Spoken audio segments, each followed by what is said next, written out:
Hello, hi, welcome once again to my channel. My name is Juliet.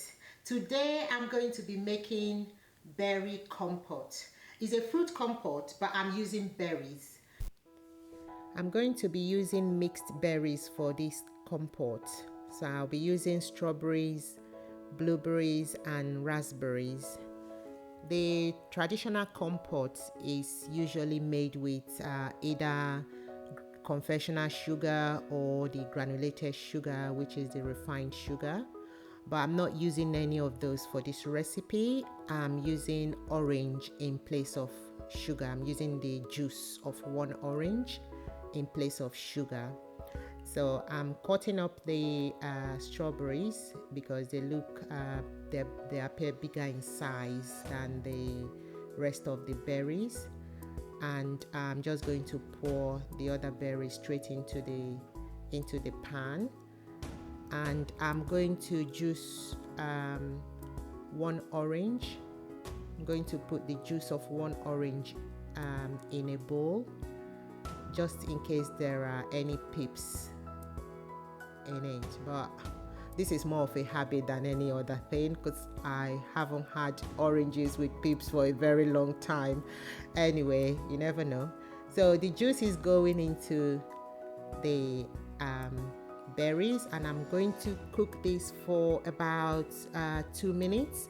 The berries don't require long cooking anyway. As you know, you can eat berries, on its own without cooking, but the reason I'm cooking this is to allow the berries to soak up the juice of the orange.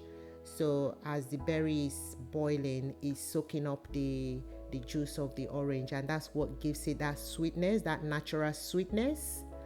So it's been cooking for about 2 minutes now, so I'm going to turn down the flame because I'll be using the masher to mash it up. The reason I'm mashing this up is to allow all the flavors of the berries to come together.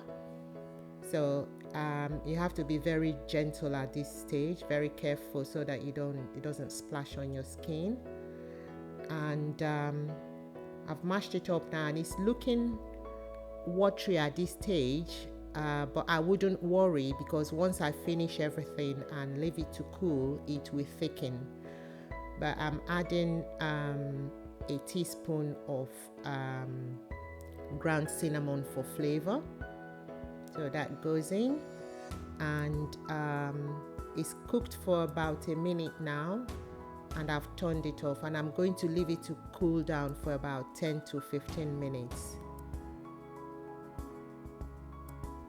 So it's thickened up now. I've left it cooling for about 15 minutes, and it's thickened up some more.